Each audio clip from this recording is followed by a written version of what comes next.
So we just got full confirmation that one of the major rumored upgrades of the Galaxy S26 Ultra isn't happening after all. Let me explain. What's up guys, Mr. Phone over here. So first up, we have official images of the S26 Ultra's S Pen in all four colors. But here's the thing, the S Pen itself only comes in black and white.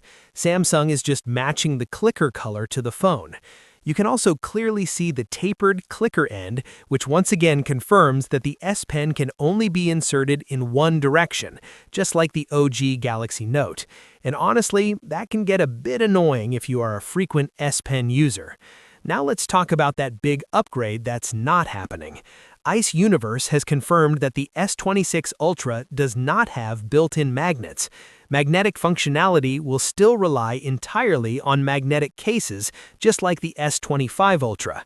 This whole confusion started when we saw official case images for the S26 Ultra showing both magnetic and non-magnetic versions. Naturally, people start wondering, if the phone already has built-in Qi 2 magnets, then why would Samsung sell cases that prevent users from using them? Because if a phone has built-in magnets and you put a case on it, that case also needs magnets. Otherwise, the extra thickness weakens the magnetic connection so much that accessories barely hold or just don't work.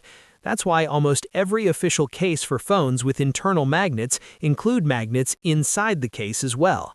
So the big question was why Samsung would redesign the S26 lineup to include Qi 2 magnets, only to sell cases that basically ruin the experience. Well, turns out the phone doesn't even have magnets in the first place. And honestly, that's just ridiculous. This was one of the features I was genuinely excited about. Ever since Apple introduced MagSafe back in 2019, it's been one of my favorite features that I've wanted Samsung to adopt. Samsung has no problems copying Apple when it wants to, sometimes shamelessly, so this felt like an obvious one to bring over. Then Google added magnets to the Pixel 10, and I thought, finally, Android brands are catching up. So when rumors said the S26 lineup would get built-in magnets, that instantly became one of my favorite expected upgrades. But nope, no magnets. And yeah, I shouldn't have expected too much from a company that's clearly been on a cost-cutting run lately. So you might ask, why skip the magnets? Is it purely cost-cutting, or is it because of S Pen interference? Honestly, it's probably both. Cost-cutting is very much a real thing internally at Samsung right now. The company has been prioritizing margins, even if it means trimming useful features. But at the same time, the S Pen tech has always had interference issues. We knew that from the start. So when early rumors suggested that Samsung had figured out a way to include magnets without affecting the S Pen, a lot of people were surprised. Some even assumed Samsung found a proper shielding solution since magnetic cases already work fine. But clearly, that didn't happen. Now, this raises another big question. What about the wireless charging upgrade? Rumors said the S26 Ultra would jump from 15W to 25W wireless charging.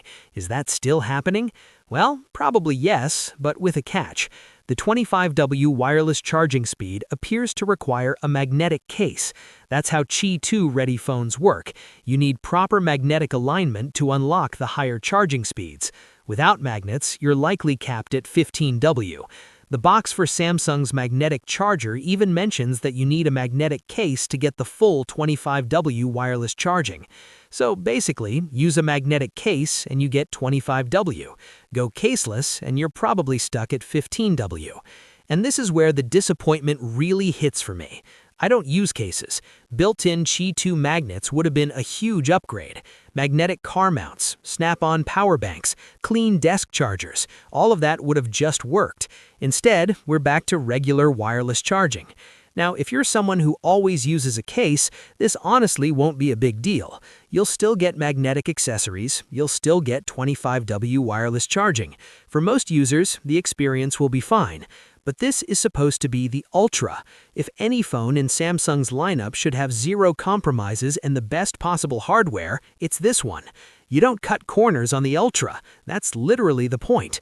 And sure, the S26 Ultra is still shaping up to be a good upgrade with display improvements, charging bumps, and better cameras, but this right here feels like a massive missed opportunity. And yeah, that's disappointing. Thanks for watching.